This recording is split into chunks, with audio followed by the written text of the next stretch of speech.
old asylum loomed over the town like a malevolent specter, its decaying walls a testament to the horrors it once housed. Curiosity had always been my weakness, and on that moonless night, it led me to the asylum's doorstep. As I pushed open the creaking doors, a gust of cold air greeted me, carrying with it the scent of dampness and decay. My flashlight beam danced along the rotting floors, revealing shattered furniture and tattered patient files. The air was oppressive, each breath heavy with the weight of forgotten suffering. Whispers seemed to seep from the very walls, a chorus of spectral voices beckoning me deeper into the darkness. I tried to dismiss them as mere echoes of the past, but doubt gnawed at the edges of my resolve. I descended into the bowels of the asylum, where the cells lay like coffins, each one a repository of shattered minds. The air grew colder, the atmosphere thick with a palpable malevolence. I could feel eyes upon me, unseen and unrelenting. Then, a sound, a faint, agonized wail that pierced the silence. My heart raced, and I followed the anguished cry, my steps echoing through the desolation. It led me to a cell at the end of a narrow corridor, its door barely hanging on its hinges. Inside, a figure huddled in the corner, its back to me. It was a woman, her hair matted and her form emaciated. She trembled, emitting guttural sobs that seemed to reverberate through the very walls. "Are you all right?" My voice was barely a whisper, swallowed by the suffocating air.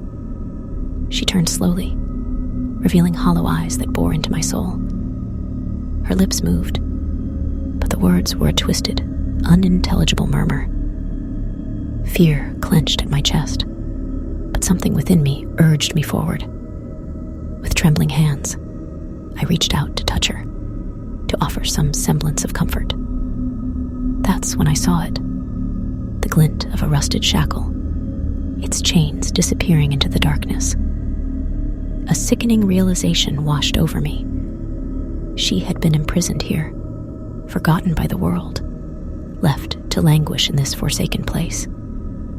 The injustice of it all fueled my determination. I had to free her. I fumbled with the lock, the metal cold and unforgiving. With each click, anticipation mingled with dread.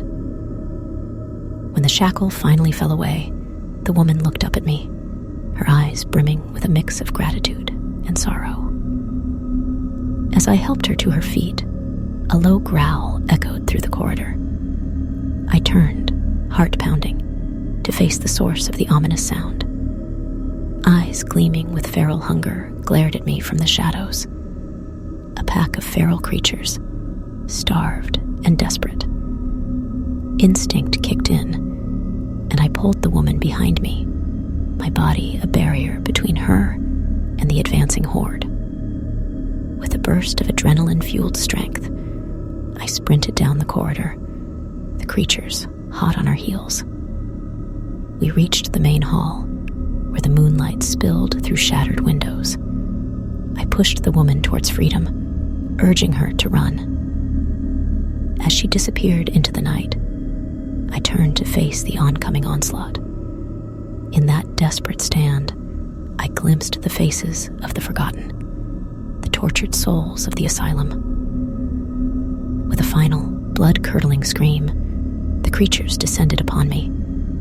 And so, within the walls of that accursed place, I became one with its tragic history. A guardian for the forgotten, a testament to the horrors that should never be allowed to fade into obscurity.